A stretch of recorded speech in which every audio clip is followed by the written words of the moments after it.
내까지 광고 말씀드리겠습니다. 주보를 참조해 주시고요. 한나 유전도의 헌신 예배가 오늘 오후 예배 시간이 있습니다. 강사로 우리 김홍일 목사님 오시는데 여러분들 꼭 많이 오셔서 말씀으로 은혜 받을 수 있는 시간이 되었으면 좋겠습니다. 매주 수요일 저녁 7시 30분에 사도행전을 본문으로 한 성경 공부가 진행되고요. 매주 금요일 저녁 9시에 금요 기도가 있는데 이번 주 금요 기도회는 또 11월 월삭 기도회를 겸한 금요 기도회가 있습니다. 10월 한 달도 함께 해주신 그 하나님의 은혜에 감사하고 11월 한 달도 책임져 주실 그 하나님의 은혜를 기대하고 또 사모하는 마음으로 여러분들 많은 분들이 기도의 자리에 나오셨으면 좋겠어요. 여러분들 계속해서 강조드리지만 하나님의 일은요, 또 하나님께 나아가는 것은요, 시간 날 때 하는 것이 아니라 시간을 내셔야 됩니다. 하나님께서는 그런 자들을 기쁘게 받아주실 줄 믿습니다. 11월 16일 우리 추수감사 주일날 예수님 대축제 총돈 전도주의를 우리 계획하고 또 기도하는 가운데 있습니다. 우리 태신자를 한 15분 정도 작정해서 올려주셨는데 또 많은 영혼들이 주님께 나올 수 있도록 꼭 한 사람이 한 영혼을 꼭 전도할 수 있도록 애써주시기를 부탁드립니다. 우리 세 가족이 오셨어요. 몇 주 참석하셨는데 우리 황금석 성도님 자진해서 오셨고 남전도의 소속입니다. 한번 자리에서 일어나 주실래요? 네. 우리 환영하는 의미로 우리 박수 한번 하겠습니다. 감사합니다. 네, 앉아주시면 됩니다.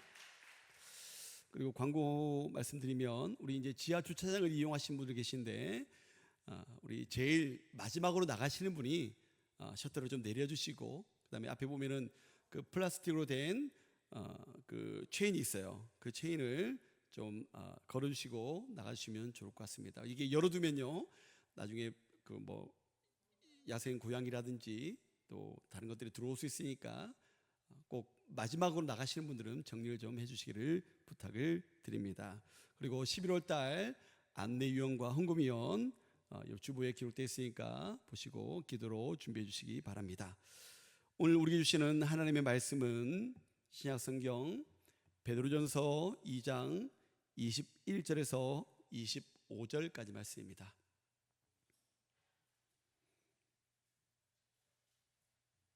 신약성경 베드로전서 2장 21절에서 25절까지 말씀. 자, 우리 주신 말씀 주신 은혜를 기대하면서 한 목소리로 봉독합니다. 이를 위하여 너희가 부르심을 받았으니 그리스도도 너희를 위하여 고난을 받으사 너희에게 본을 끼쳐 그 자취를 따라오게 하려 하셨느니라. 그는 죄를 범하지 아니하시고 그 입에 거짓도 없으시며 욕을 당하시되 맞대어 욕하지 아니하시고 고난을 당하시되 위협하지 아니하시고 오직 공의로 심판하시는 이에게 부탁하시며 친히 나무에 달려 그 몸으로 우리 죄를 담당하셨으니 이는 우리로 죄에 대하여 죽고 의에 대하여 살게 하려 하심이라. 그가 채찍에 맞음으로 너희는 나음을 얻었나니 너희가 전에는 양과 같이 길을 잃었더니 이제는 너희 영혼의 목자와 감독 되신 이에게 돌아왔느니라. 아멘. 할렐루야. 할렐루야.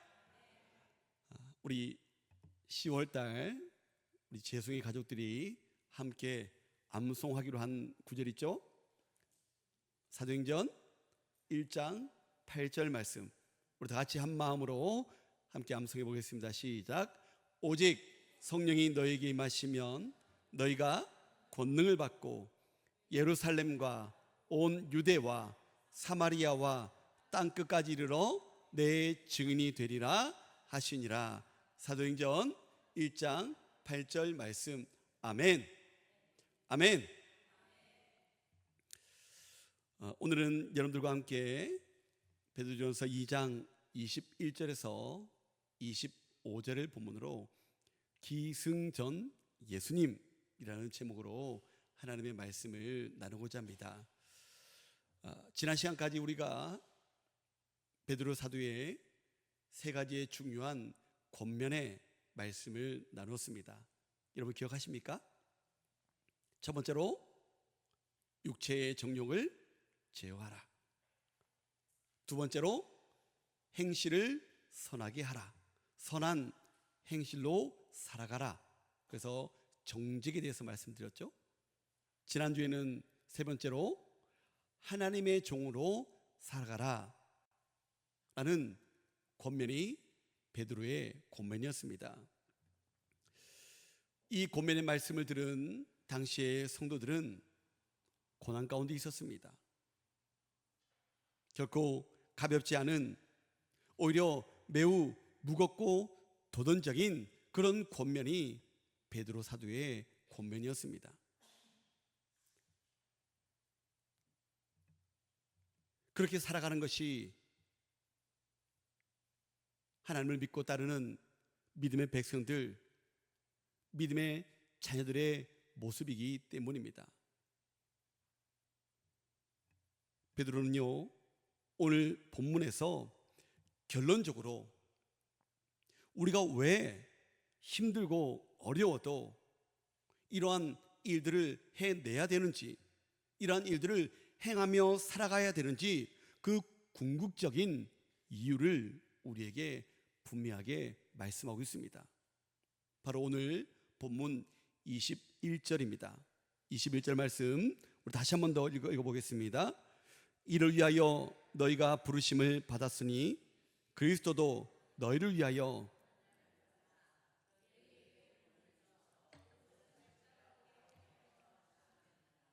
할렐루야, 아멘.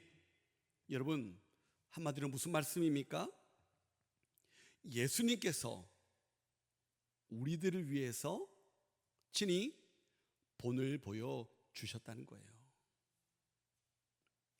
하나님의 아들이신 예수님, 하나님의 본체이신 예수님께서 저와 여러분들을 위해 실제로 직접 인간의 삶 가운데 들어오셔서 고난과 인내 그리고 순종의 길을 몸소 본을 보여 주셨다는 것입니다. 그리고 22절에서 24절까지 예수님의 삶이 어떠했는지를 구체적으로 우리에게 가르쳐주고 있습니다. 죄가 없으셨고 그 입에 거짓도 없으셨으며 욕을 당하셔도 맞대응하지 않으시고 오직 공의로 심판하시는 하나님께 모든 것을 맡기셨다라고 우리에게 말씀하고 있어요. 베드로는 결론적으로 지금 우리들에게 이렇게 말을 하고 있는 것입니다. 예수님께서 그렇게 사셨으니, 예수님께서 그렇게 우리에게 친히 삶으로 본을 보여주셨으니 너희도 그 길을 따라가라 라는 것입니다. 너희도 그렇게 살아가라는 것입니다. 한마디로 말하면요, 우리의 믿음의 결론은 언제나 예수님이 되어야 된다는 것입니다. 우리가 신앙생활을 하다 보면요, 수많은 질문과 이유와 설명을 찾게 됩니다. 왜 나에게 이런 일이 일어나는 걸까? 왜 나만 이런 어려움을 겪게 되는 걸까? 이런 상황 가운데, 이런 환경 가운데 하나님은 왜 침묵하고 계시지? 이런 질문, 이런 이유, 이런 설명을 우리가 늘 강구하지 않습니까? 그런데 결국 그 모든 질문의 마지막은 예수님이 되어야 된다는 것입니다. 왜냐하면 예수님께서 먼저 그 길을 가셨고요, 예수님께서 우리를 부르셨기 때문이라는 것입니다. 여러분, 오늘 설교의 제목은 뭐라고 말씀드렸습니까? 오늘 설교의 제목이 뭐예요? 기승전 예수님. 여러분, 우리가 기승전결이라는 말의 뜻을 잘 알고 있습니다. 우리가 글을 쓰거나 또 이야기를 구성할 때 쓰는 말입니다. 기라는 부분에서 이야기를 시작하고 승이라는 부분에서 이야기를 발전시키고 전에서 그 분위기를 반전시키고 그리고 결에서 마무리를 짓습니다. 그런데 언제부턴가 한동안 이 말을 변형해서 어떤 주제로 대화를 시작하든 결국 자신이 원하는 결론으로 끝맺는 것을, 어떤 이야기를 해도 결국 내가 하고 싶은 이야기로 끝낸다는 의미로 우스갯소리로 기승전, 치킨이 먹고 싶다면 치킨, 기승전, 그리고 내가 뭘 갖고 싶다면 그것의 결을 말해서 이야기한다는 거예요. 예를 들어서 우리 여성 동지 여러분들은 명품을 원하잖아요, 그렇죠? 뭔가 명품 백이라든지 명품 옷이라든지 그런 것을 좋아하잖아요. 근데 우리 교회 성도님들 보니까 그런 게 별로 안 좋아하시는 것 같아요. 오직 성경, 오직 말씀, 오직 기도. 명품백을 너무나 갖고 싶은 한 주부가 있었습니다. 그래서 하루는 남편을 위해서 맛있게 음식을 준비했어요. 저녁이 돼서 남편이 와서 음식을 먹는데 남편이 이렇게 합니다. 와, 여보, 오늘따라 음식 너무 맛있는데? 와, 음식 솜씨 많이 좋아졌어. 역시 우리 여보가 최고야. 그랬더니 그의 부인이 그 때를 놓치지 않고, 여보, 그렇지? 맛있지? 그러니까 선물로 명품백 사줘. 여보, 오늘따라 우리 집이 왜 이렇게 깨끗하지? 와, 내 호텔 온 줄 알았어. 그렇지?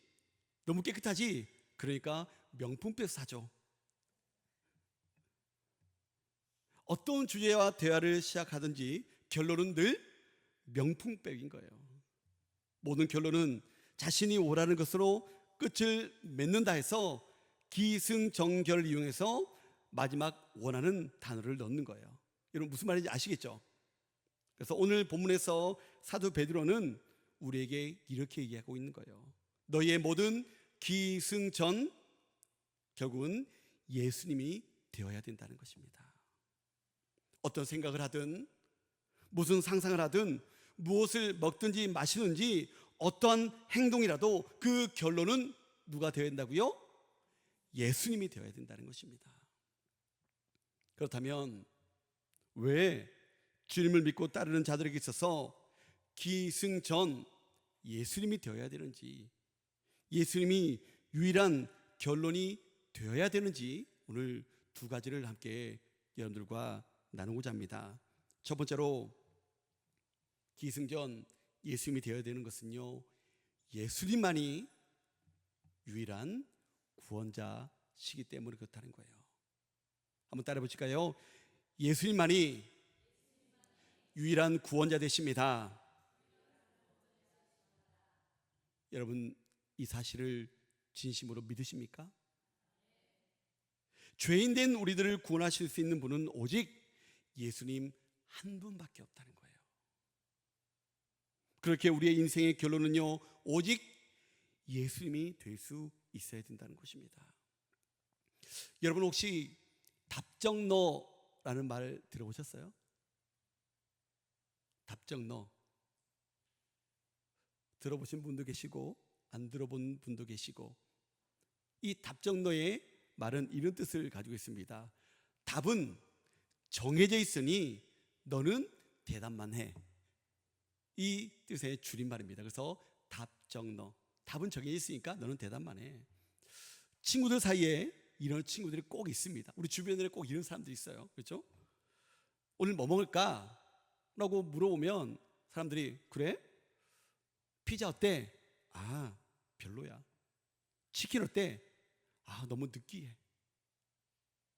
알고 보니까 오늘 뭐 먹을까? 라고 물어본 이 친구에게는요, 이미 자기는 떡볶이를 먹기로 답이 정해져 있는 거예요.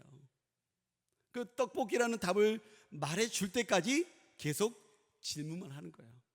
이런 사람들 있잖아요, 그죠? 저희 집에서 제가 이렇습니다. 오늘 제가 본문의 말씀을 묵상하면서 설교 준비하다가 제 머릿속에 이 단어가 딱 떠오른 거예요. 답정너. 어쩌면 우리 하나님이야말로 인류를 향한 가장 위대하고 은혜로운 답정너가 아닐까라는 생각을 하게 됐어요. 그 부정적인 의미가 아닙니다.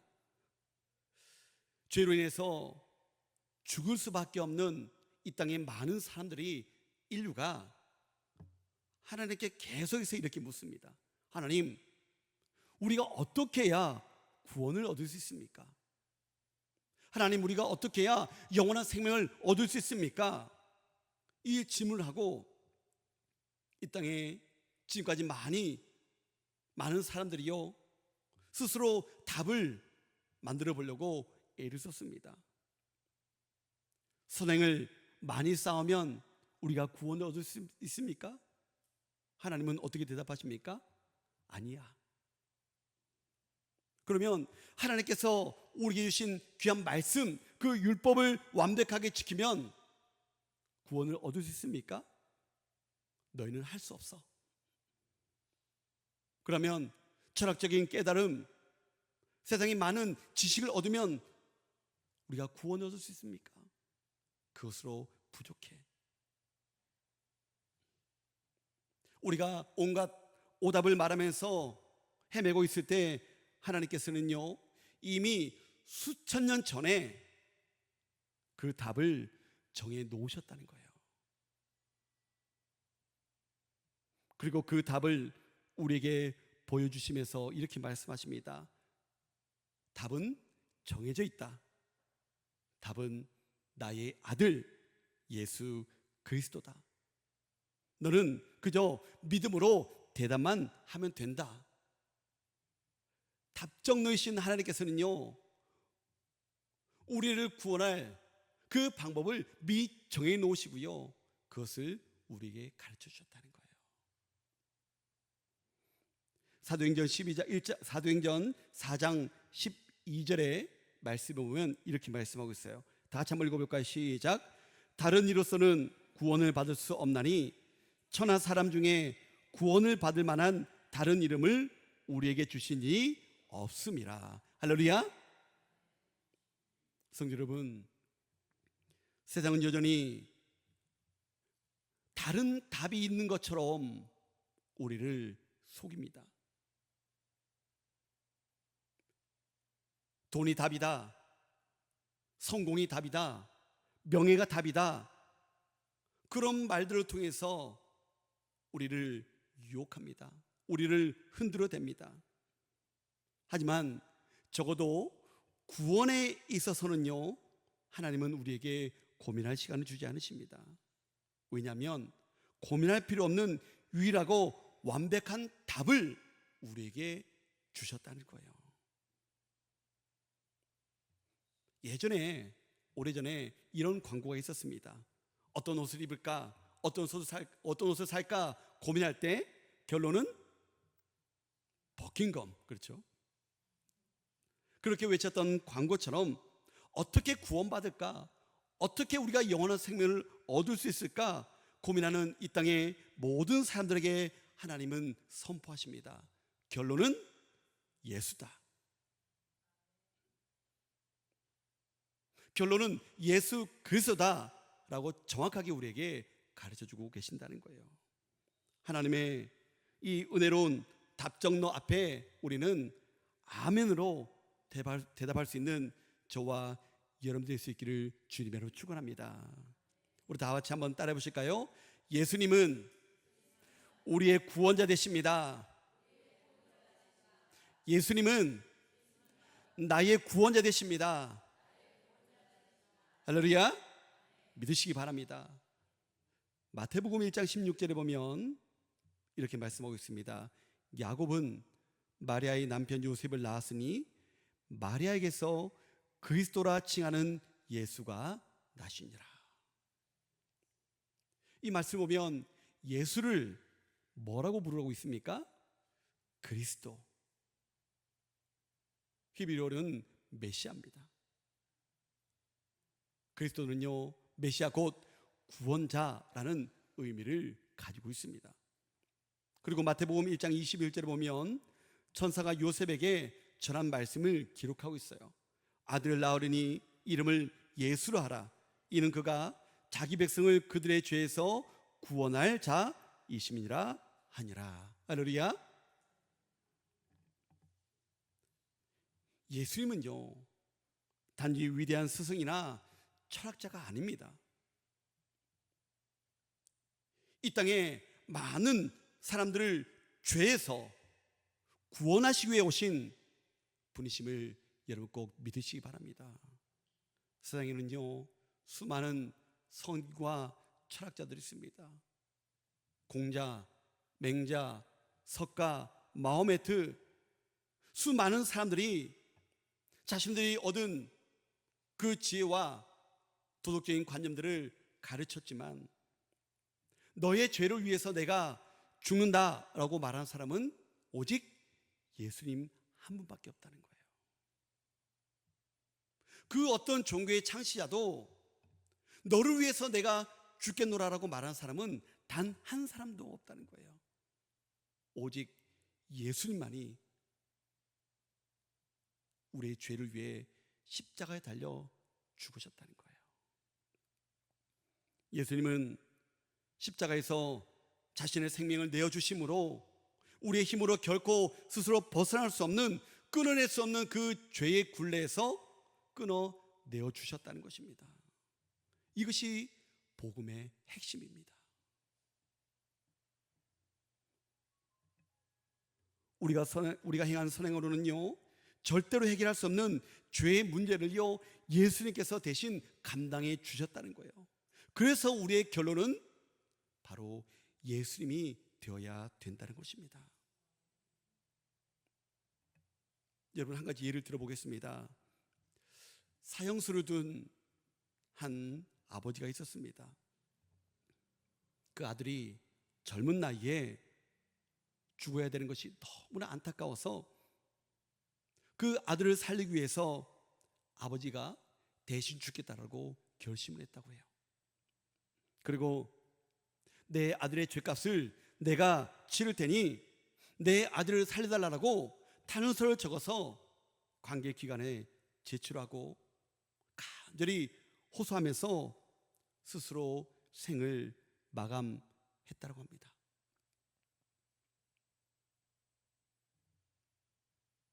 이 사연은 너무나도 가슴 뭉클하고 감동적인 이야기가 될 수 있습니다. 하지만 법적으로나 실제로 그 아들의 죄가 사라질 수는 없는 거예요. 이처럼 누군가가 우리를 향해 내가 너의 죄를 지고 죽겠다 말해도 그가 우리의 구원자가 될 수는 없다는 것입니다. 하나님께서 인정하신 속죄양이 아니라면 그 죽음은요, 아무런 효력이 없다는 거예요. 요한복음 1장 29절에 보면 이렇게 말씀하고 있습니다. 요한이 예수께서 자기에게 나아오심을 보고 이르되 보라, 세상 죄를 지고 가는 하나님의 어린 양이로다. 할렐루야. 하나님께서는요, 하나님께서 친히 인정하신 속죄양, 즉 우리의 죄를 대신 지실 유일한 분으로 누구를 보내주셨습니까? 예수님을 보내주셨다는 거예요. 예수님만이 우리의 죄를 대신 지실 유일한 분임을 여러분 꼭 기억하시기 바랍니다. 믿으시기 바랍니다. 그래서 예수님의 죽음은요, 단순한 비극이 아니라 하나님의 공의와 하나님의 사랑이 만나는 구원의 완성이었다는 거예요. 우리를 위해 십자가에 주신 그 예수님, 그 예수님께서 주신 그 십자가는요, 하나님의 공의와 하나님의 사랑의 완성이 된 장소가 바로 십자가라는 것입니다. 예수님은 십자가 위에서 내 죄값을 대신 치를 자격과 능력을 갖고 계셨고요, 예수님으로 말미암아 우리들은요, 죄로부터 자유를 얻게 되어졌다는 사실을 여러분 믿으시기 바랍니다. 오늘 본문 24절에 말하는 핵심입니다. 친히 나무에 달려 그 몸으로 우리의 죄를 담당하셨으니 이는 우리로 죄에 대하여 죽고 의에 대하여 살게 하려 하심이라. 할렐루야. 여러분, 우리 예수님이 구원자 되신다라는 이 말은요, 단지 내가 이제 천국에 가게 되었다로 끝나지 않는 것입니다. 24절의 말씀처럼 이제 우리는요, 죄에 대하여 어떻게 하고요? 죽고 의에 대하여 살게 되었다는 거예요. 그런 존재로 저와 여러분들이 부르심을 받은 존재가 되었다는 뜻입니다. 우리의 결론이신 예수님이 우리를 죄에서 구원하셨기에 이제 우리의 삶의 결론이 더 이상 죄가 아니라 의를 따르는 삶이 되어야 된다는 것입니다. 사랑하는 성도 여러분, 이제 저와 여러분들은요, 더 이상 죄에 속한 자녀들이 아니라는 거예요. 그 모든 것들이 예수님으로 인해서 해결되어졌고, 이제 의를 따르는 예수님께서 우리에게 보여주셨던 그 뜻대로 살아가는 자녀들이 되어졌음을 우리는 기억해야 될 줄로 믿습니다. 그래서 우리의 기승전 그리고 예수님이 되어야 된다는 거예요. 우리는 구원이라는 말의 감격을 잊고 살아갈 때가 너무나 많지 않습니까? 교회에 다니지만 예수님은 내 인생의 문제를 해결해 주시는 그런 분 정도로 여겨질 때가 있지 않습니까? 여러분, 우리 예수님은요, 단순히 우리의 문제를 해결하시는 분만 아니라 우리의 생명을 구원하신 분이십니다. 그 사실을 믿는 순간 우리 인생의 초점이 바뀌게 되어지는 거예요. 이 사실이 내 삶의 결론이 되어질 때 우리는요, 절대로 흔들리지 않는 그런 믿음의 삶의 모습으로 살아갈 수 있다는 것입니다. 우리가 이 땅 가운데 살아갈 때 실패해도 낙심하고 절망하지 않습니다. 왜 그렇습니까?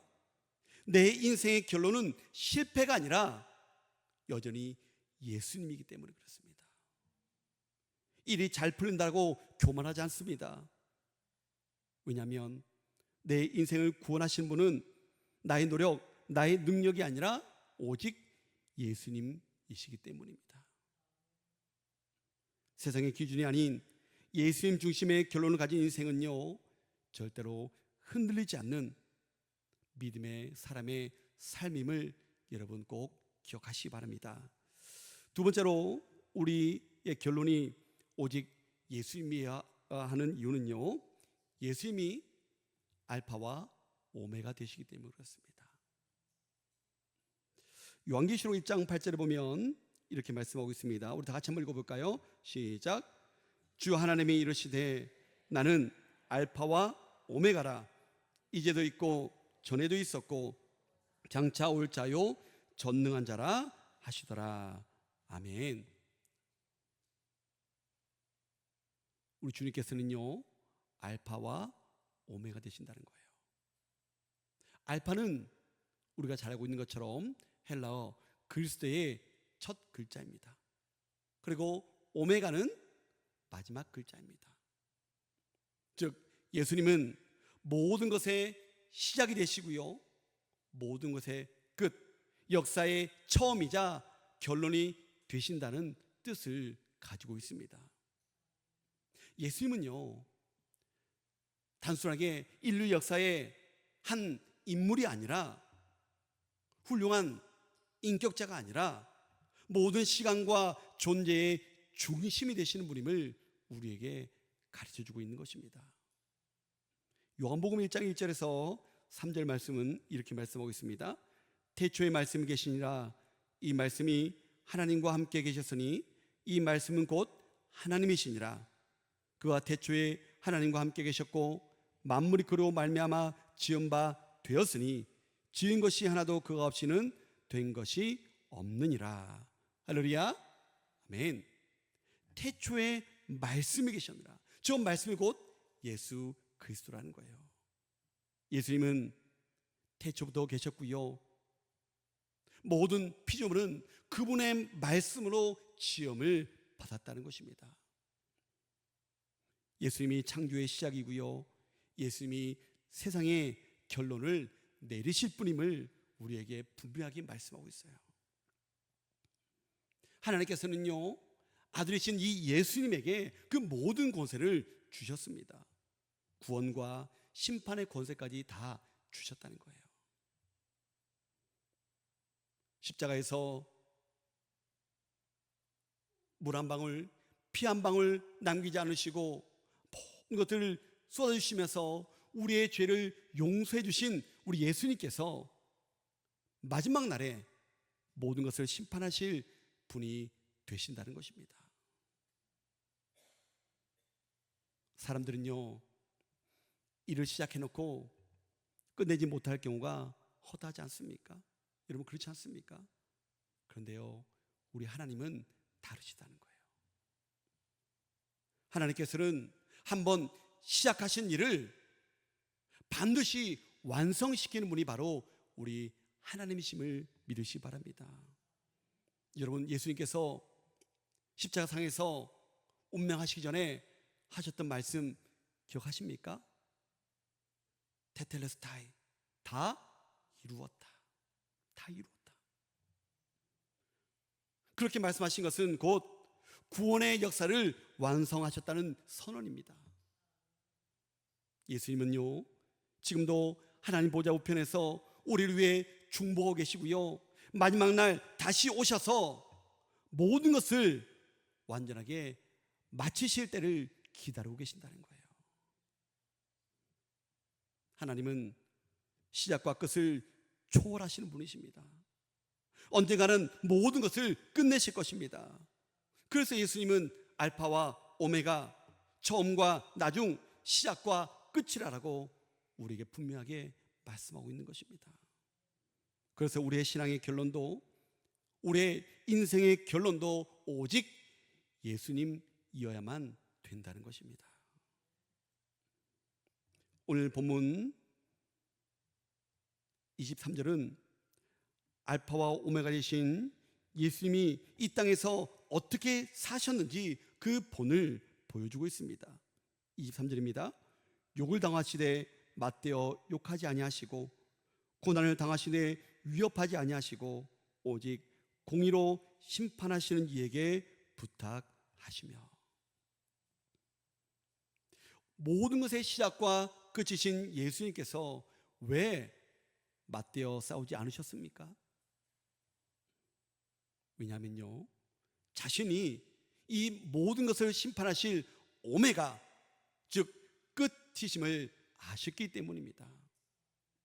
지금 당장 억울함을 풀지 않아도 모든 것을 공의로 심판하시는 아버지께서 반드시 그 결론을 내리실 것을 온전히 믿었기 때문에 욕을 당해도 맞대어지 하지 않으셨다는 거예요. 여러분, 우리가 영상으로 예수님께서 마지막 심판 받을 때, 재판 받을 때 그 모습을 기억하지 않습니까? 채찍이 맞으시고 손깍질 당하시고 심지어 침까지 뱉음을 당하시면서까지 예수님께서는요, 대응하지 않으셨다는 거예요.